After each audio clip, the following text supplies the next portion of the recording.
தம்பி, ஓட்டு போடுங்க எங்களை நம்பி. ஒரு ஓட்டில் உங்கள் வாழ்க்கை ஓஹோன்னு மாறும். ஓட்டு போடுறதுக்காக உங்களுக்கு லேப்டாப், எங்களுக்கு ஓட்டு போட்டால் உங்கள் வாழ்க்கை டாப். என்னது லேப்டாப்பா? தம்பி, எதிர்கால இந்தியா இருக்குது உங்களை மாதிரி இளைஞர்களை நம்பி. ஆனால் நீங்கள் ஒரு லேப்டாப்பை நம்பி உங்கள் ஜனநாயக கடமையிலிருந்து தவறி போலி ஜனநாயகவாதிகளுக்கு ஊழல் வாசலை திறந்து விடுறீங்க. உங்கள் விரலில் வச்ச மையே உங்களுக்கு அடிமை சாசனம் எழுதுது. இன்னைக்கு நீங்கள் லேப்டாப்புக்கு சபலப்படுறீங்க, ஆனால் 5 வருஷத்துக்கு கவலைப்பட போகிறீங்க. ஆமாம், அவங்களுக்கு ஓட்டு போட்டதும் என்ன நடக்கும் தெரியுமா?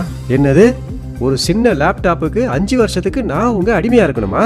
அப்போது டாப்பில் போக போகிறது உங்கள் வாழ்க்கை, லேப்டாப்போடு நிற்க போகிறது எங்கள் வாழ்க்கையா? ஓஹோ, எங்கள் கை விரலை வச்சே எங்கள் கண்ணை குத்துறீங்க. மை தழுவிய மந்திர வார்த்தைகளை பேசி மயக்கி எங்கள் விரல் மையாலேயே எங்களை உங்கள் அடிமையாக்குறீங்க. லேப்டாப்பை காட்டி எங்கள் தலைமுறையை ஏமாற்ற முடியாது. இனிமே எங்கள் சுட்டு விரல் உங்கள் போலி ஜனநாயகத்தை சுட்டு பொசுக்க போகுது. இனிமே நாங்கள் போட போகிற ஓட்டு எனக்கான ஓட்டு, என் அப்பா அம்மா நலனுக்கான ஓட்டு, என்னுடைய நல்ல வேலைக்கான ஓட்டு, என்னுடைய வாழ்வாதாரத்துக்கான ஓட்டு, ஒளிமயமான எதிர்காலத்துக்கான ஓட்டு. உங்களை மாதிரி போலிகளுக்கு ஓட்டு போட்டா நாடும் வீடும் நாசம்.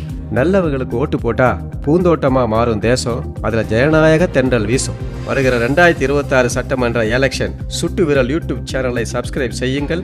அதனால் என் ஓட்டு எனக்கு, என் ஓட்டு என் குடும்ப நலனுக்கு. போலிகளே ஓடுங்கள், இளைஞர்களே நல்லவர்களுக்கு ஓட்டு போடுங்கள்.